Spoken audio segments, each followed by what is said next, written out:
Latest updates ఎప్పటికప్పుడు పొందడానికి big TV WhatsApp channel follow అవ్వండి. లింక్ డిస్క్రిప్షన్ లో ఉంది.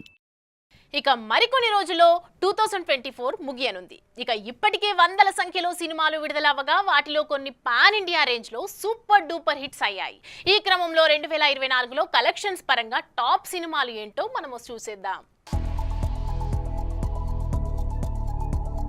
టాలీవుడ్ స్టార్ హీరో అల్లు అర్జున్, రష్మిక నటించిన పుష్ప 2 భారత్లో ఇప్పటికే 824 కోట్లు కొల్లగొట్టగా మొదటి 10 రోజుల్లోనే ప్రపంచవ్యాప్తంగా 1400 కోట్లు సాధించి కలెక్షన్ల పరంగా తగ్గేదేలే అంటూ దూసుకుపోతోంది. ఇక ఈ సినిమా ఇంకా థియేటర్లో రన్ అవుతుండటంతో దీని టోటల్ వసూళ్లు తెలియటానికి ఇంకొన్ని రోజులు పట్టేలానే ఉంది. ఇక Tollywood young rebel star Prabhas, Amitabh Bachchan, Kamal Haasan, Deepika Padukone నటించిన కల్కి సినిమా భారత్లో 646 కోట్లు, ప్రపంచవ్యాప్తంగా 1100 కోట్లు వసూలు చేసి పుష్ప 2 తరువాతి స్థానంలో నిలిచింది. ఇక Tollywood young tiger junior NTR నటించిన తెలుగు సినిమా భారత్లో దాదాపు 300 కోట్లు కొల్లగొట్టి ప్రపంచవ్యాప్తంగా 530 కోట్లు వసూలు చేయటం విశేషం. తమిళ దళపతి విజయ్ నటించిన గోట్ సినిమా భారత్లో 252 కోట్లు, ప్రపంచవ్యాప్తంగా 457 కోట్లు వసూలు చేసింది. అయితే సినిమా మొదట డివైడ్ టాక్ తెచ్చుకున్న కలెక్షన్లు ఈ స్థాయిలో కొల్లగొట్టడం నిజంగా ఆశ్చర్యమే.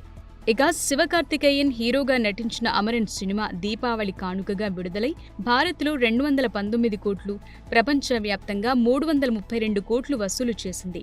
ముఖ్యంగా సాయి పల్లవి మేజర్ ముకుంద్ భార్య పాత్రలో జీవించిందనే చెప్పాలి. ఇక ప్రశాంత్ వర్మ, తేజ సజ్జా కాంబినేషన్లో వచ్చిన హనుమాన్ సినిమా భారత్లో 202 కోట్లు కొల్లగొట్టగా ప్రపంచవ్యాప్తంగా 300 కోట్ల వసూళ్లు రాబట్టడం విశేషం. ఇక తమిళ సూపర్ స్టార్ రజనీకాంత్ నటించిన వేటయాన్ భారత్లో 146 కోట్లు, ప్రపంచవ్యాప్తంగా 253 కోట్లు వసూలు చేసింది. ఇక చిన్న సినిమాగా ఎంటర్ అయిన మంజుమల్ బాయ్స్ ఈ ఏడాది కనకవర్షమే కురిపించింది.